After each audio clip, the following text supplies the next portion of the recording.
PDF के लिए Telegram join करें। डिक्टेशन स्टार्ट होगा 5 सेकंड के बाद।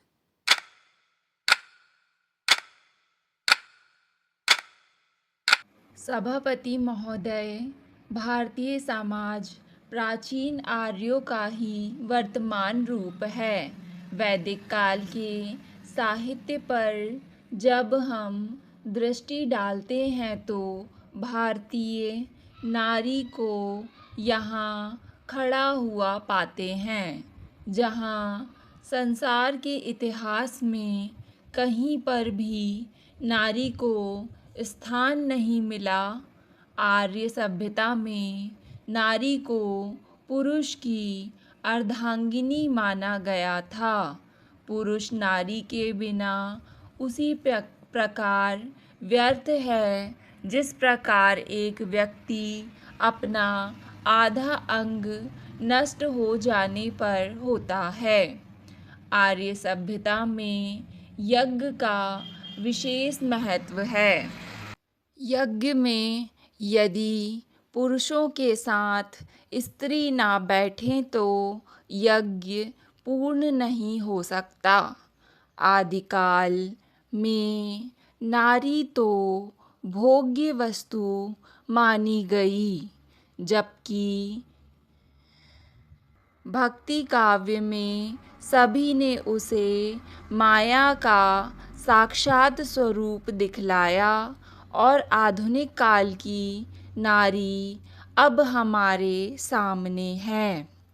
संस्कृत साहित्य में नारी के संदर्भ में अलग अलग धारणा रही है। स्त्री ही ऐसी शक्ति है जो धार्मिक भावनाओं का प्रसार करके बालकों का नैतिक आचरण सुधारती है और अशांत वातावरण में शांति के बीज अंकुरित करती है। वह दया की देवी होती है। क्षमाशीलता उसका धर्म होता है। वह सहिष्णु, उदार और सहकारी होती है।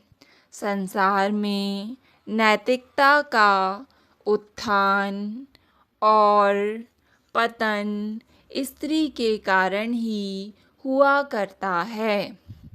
विविध सांस्कृतिक परंपराएं समाज में स्त्रियों द्वारा ही संस्थापित होती हैं। वह उसकी रक्षक, पोषक और प्रसारक हैं। वह परिवार से लेकर समाज के क्षेत्र में अपने व्यवहारों द्वारा संस्कृति का विकास करने में योग देती है।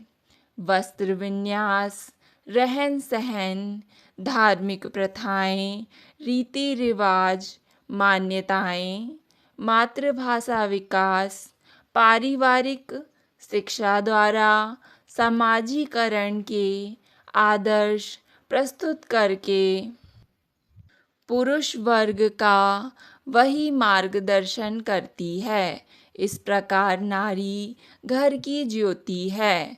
प्रजापति ने प्रजोत्पत्ति के लिए नारी को बनाया है।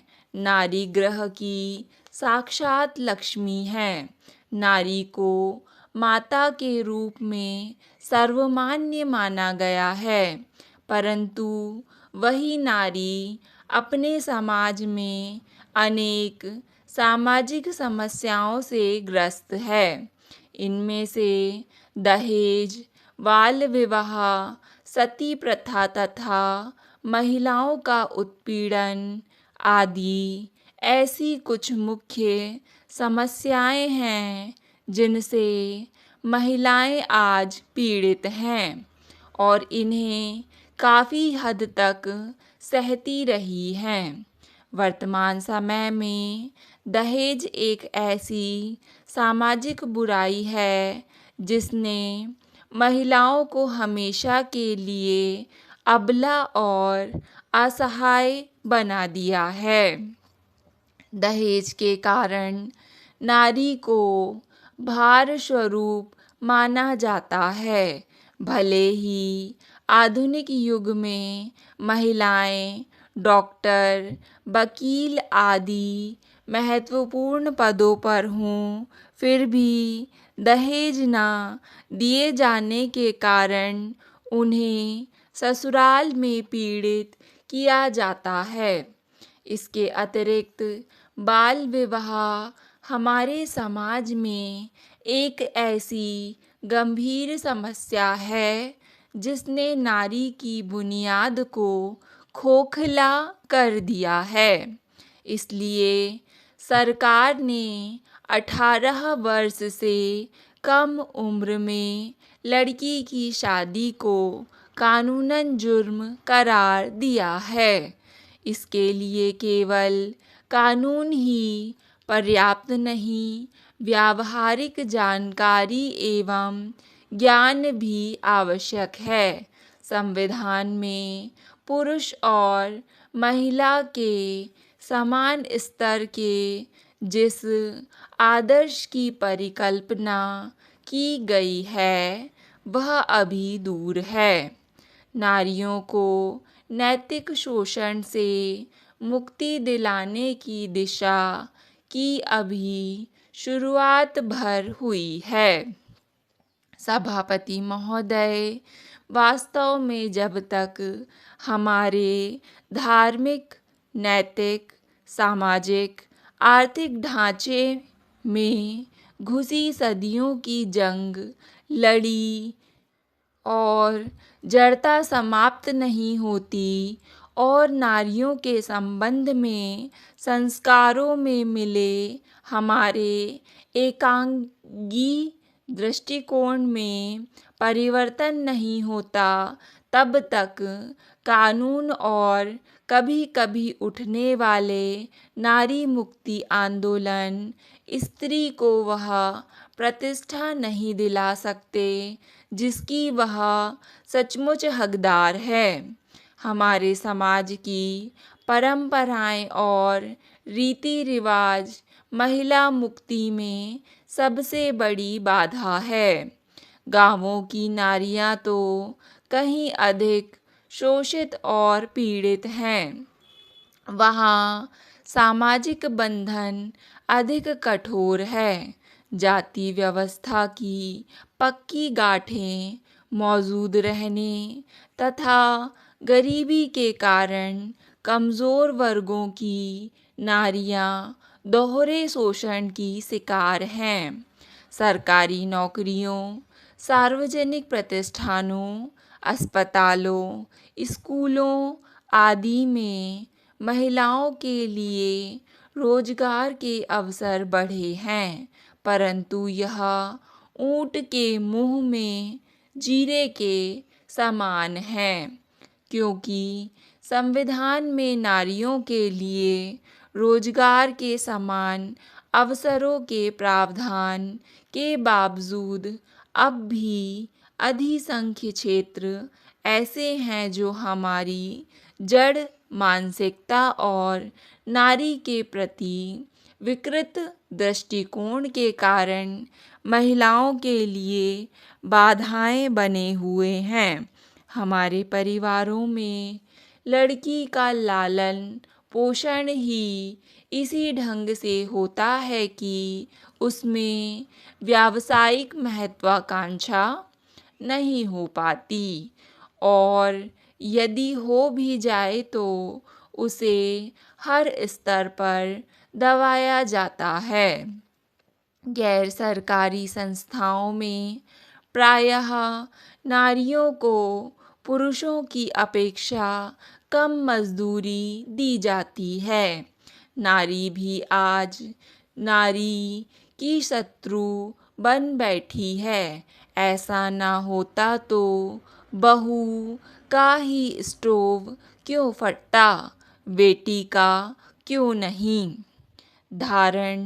धारणा यह बन बैठी है कि सासों ने स्वयं अपनी सासों से जुल्म सहे हैं तो अपनी बहू को कष्ट देने की वे पूर्ण अधिकारिणी हैं। अभी भी इसकी जड़ें विद्यमान हैं।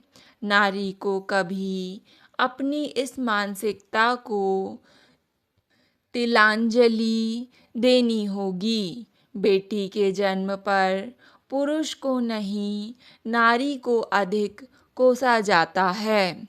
बलात्कार का शिकार हुई नारी को नारी ही अपवित्र और त्यागने योग्य समझती है। इससे बड़ा और क्रूर मजाक और क्या हो सकता है। शिक्षित और आर्थिक रूप से स्वतंत्र होने के बावजूद वह सोने चांदी का लोभ संवरण नहीं कर पाती।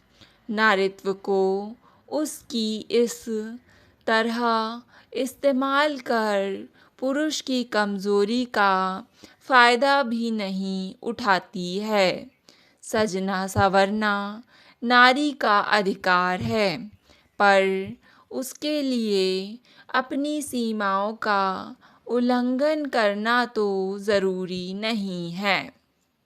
सभी नकारात्मक और बाधक तत्वों के बावजूद हमारे देश की महिलाएं दमघोंट वातावरण से निकलने का संघर्ष कर रही हैं और सफल भी हो रही हैं। इसका एक मुख्य कारण यह है कि प्रगति में बाधक तत्वों पर हमला करने वाले व्यक्तियों और संस्थाओं की संख्या बढ़ रही है। नारियों को स्वयं जगह जगह जाकर संस्थाएं बनानी होंगी और एक मजबूत मंच तैयार करना होगा। एक सामाजिक क्रांति की आवश्यकता है। स्वयं लड़कियां दहेज लेने वाले लड़कों का बहिष्कार करें। सास को बहू बेटी में भेद करना भी भूलना होगा। नारी को अपने नारीत्व की कमियों को दूर करना होगा। स्टॉप। डिक्टेशन पसंद आए तो वीडियो को लाइक तथा चैनल को सब्सक्राइब करें।